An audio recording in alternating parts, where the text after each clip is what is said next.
ان ربک واسع المغفرہ، یقیناً آپ کا پروردگار جو ہے بہت بہت وسیع مغفرت والا ہے، وہ عالم بکم، اور وہ تمہیں خوب جانتا تھا اس وقت بھی اذ انشاکم من الارض، جبکہ تمہیں زمین سے اس نے اٹھایا، تمہاری تخلیق کا مادہ جو ہے وہ مٹی سے جب آغاز کیا، وَإِذْ أَنْتُمْ أَجِنَّةٌ فِي بُطُونِ أُمَّهَاتِكُمْ، اور وہ اس وقت بھی تمہیں دیکھ رہا تھا اور تم سے واقف تھا جبکہ تم اپنی ماؤں کے پیٹوں میں جنین کی شکل میں تھے۔ فَلَا تُزَكُّوا أَنفُسَكُمْ، تو اپنے آپ کو بڑا مزکا اور بہت نیک اور بہت متقی نہ سمجھو، اللہ کو معلوم ہے، اللہ عالم بمن اتقى، وہ عالم بمن اتقى، وہ خوب جانتا ہے جو تقوی والا ہے۔ وہی مثال آئے گی تھوتھا چنا باجے گھنا، جہاں حقیقت تقوی نہیں ہوتی وہاں مظاہر تقوی پر بہت زور ہوتا ہے، حقیقت تقوی ہے نہیں، حرام خوری ہے، لیکن یہ کہ مظاہر تقوی کے اوپر زور اس لیے دیا جائے گا، چھوٹی چیزوں کے اوپر اس لیے ہوگا۔ فلا تزکوا انفسکم، نہ اپنے آپ کو سمجھو بڑے متقی اور بڑے پاک اور بڑے پاک باز، هو عالم بمن اتقى، افرأيت الذي تولى، تو کیا تم نے دیکھا اس شخص کو جس نے پیٹھ موڑ لی، وآتى قليلا وأكدى، دیا تھوڑا سا اور پھر سخت ہو گیا۔ یہاں در حقیقت عام خیال یہی ہے، میری رائے بھی یہی ہے کہ ولید بن مغیرہ کا تذکرہ ہے، وہ قریب آ گیا تھا ایک وقت میں، یہ تذکرہ تفصیل سے آئے گا سورہ مدثر میں، معلوم ہوتا تھا کہ اب وہ ایمان کے بہت قریب ہے، لیکن پھر ایک دم سخت ہو گیا، پھر وہ عصبیت یا اپنی چودراہٹ کا خیال جو ہے وہ ایک دم نرمی پیدا ہوئی تھی۔ آتا قلیلا واقدا، عنده علم الغیب فهو یرا، کیا اس کے پاس غیب کا علم ہے جسے وہ دیکھ رہا ہے؟ اب ام لم ينبأ بما فی صحف موسیٰ، کیا اسے یہ بات خبر نہیں پہنچ چکی، کیا اس کو نہیں بتا دیا گیا جو صحف موسیٰ میں تھا، وہ ابراہیم الذی وفا، اور ابراہیم کے صحیفوں میں تھا جس نے پورا پورا پورا وفا کر دی، اپنی ہر پوری وفا کی انتہا کر دی اپنے پروردگار کے ساتھ، وفا۔ تو صحف ابراہیم و موسیٰ یہ آخری پارے میں بھی سورۃ الاعلیٰ میں آئے گا، اور یہ ہے جو میں نے پہلے بھی عرض کیا تھا کہ صحف ابراہیم کہاں ہے؟ صحف موسیٰ تو first 5 books of the old testament, لیکن وہ کہاں ہے صحف؟ گمان ہے میرا واللہ عالم کہ ہندوستان میں جو ہندوؤں کے اپنشدز ہیں وہ صحف ابراہیم کی بگڑی ہوئی شکلیں ہیں، واللہ عالم، گمان کے درجے میں ہے۔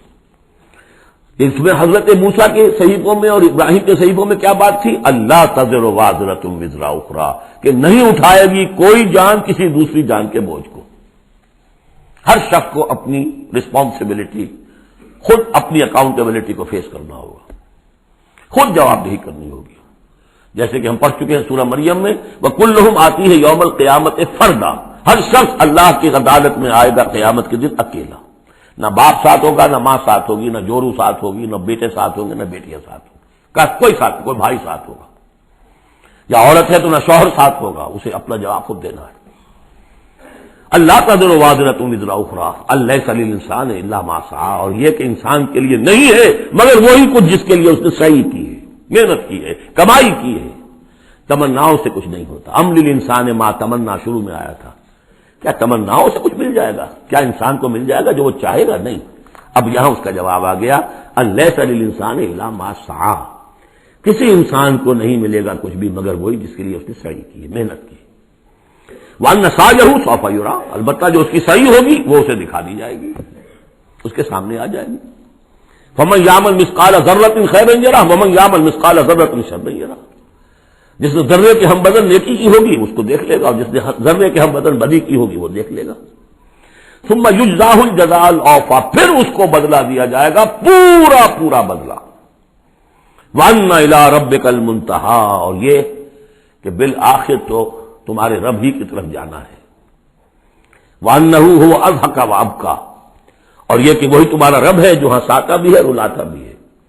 ایسی حالات جن میں کہ تم خوش رہتے ہو، ہنستے ہو، وہ بھی اللہ کی طرف سے ہیں، اور ایسے حالات جن میں تمہیں رونا آ جاتا ہے، تکلیف ہوتی ہے، وہ بھی اللہ کی طرف سے ہیں۔ وَأَنَّهُ هُوَ أَمَاتَ وَأَحْيَا، اور یہ کہ وہی ہے جو مارتا بھی ہے اور زندہ بھی رکھتا ہے۔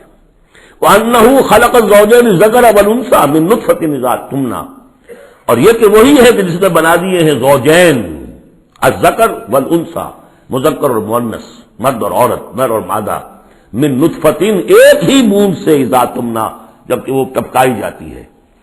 وَأَنَّ عَلَيْهِ النَّشْأَةَ الْأُخْرَىٰ، اور یہ کہ اسی پر اسی کے ذمے ہے دوبارہ اٹھانا، اس کو نوٹ کیجیے، ذمہ داری ہے اس کی، علیہ النشأۃ الاخری، اس لیے کہ اگر وہ نہیں اٹھاتا دوبارہ تو نیکوکاروں پر یہ بہت بڑا ظلم ہو جائے گا، جنہوں نے یہاں بھی ہاتھ روک کر رکھے، اپنے پھونک پھونک کر قدم رکھا، چاہے روکھی سوکھی پر گزارا کرنا پڑا، کوئی حرام خوری نہیں کی، مشقت میں زندگی گزار دی۔ اگر یہ نشأۃ ثانیہ نہیں ہے، دوبارہ اٹھنا نہیں ہے، انہیں اجر و ثواب نہیں مل رہا ہے، تو بہت بڑا ظلم ہے جو ان پر ہو جائے گا۔ وَأَنَّ عَلَيْهِ النَّشْأَةَ الْأُخْرَى، اس کے ذمے ہے دوبارہ اٹھانا۔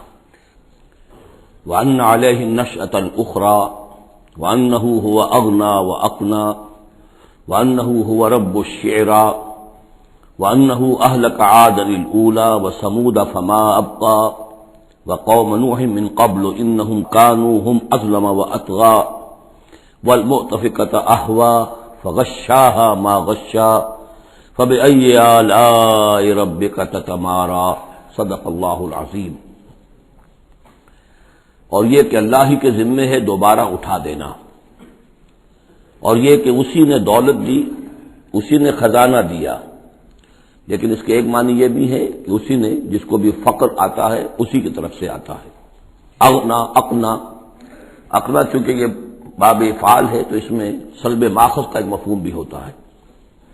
وَأَنَّهُ هُوَ رَبُّ الشِّعْرَى، وہ ستارہ جس کی کہ عام طور پر پرستش کی جاتی تھی، یہ کہ اس کا رب بھی وہی ہے۔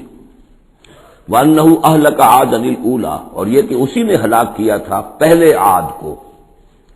عاد وہ قوم تھی جو احقاف میں آباد تھی، جن کی طرف کہ حضرت ہود علیہ السلام مبعوث ہوئے تھے، لیکن اس کے بعد پھر جو قوم سمود وجود میں آئی، چونکہ اسی قوم عاد میں سے جو اہل ایمان تھے اور حضرت ہود علیہ السلام انہوں نے وہاں سے ہجرت کی، اور پھر ان کی نسل سے یہ دوسری قوم جو سمود وجود میں آئی، تو اسے عاد ثانیہ بھی کہا جاتا ہے کہ پہلے عاد وہ تھے، دوسرے یہ عاد ہیں۔ سمود کو بھی عاد ثانیہ کہا جاتا ہے کیونکہ یہ انہی کی نسل تھی۔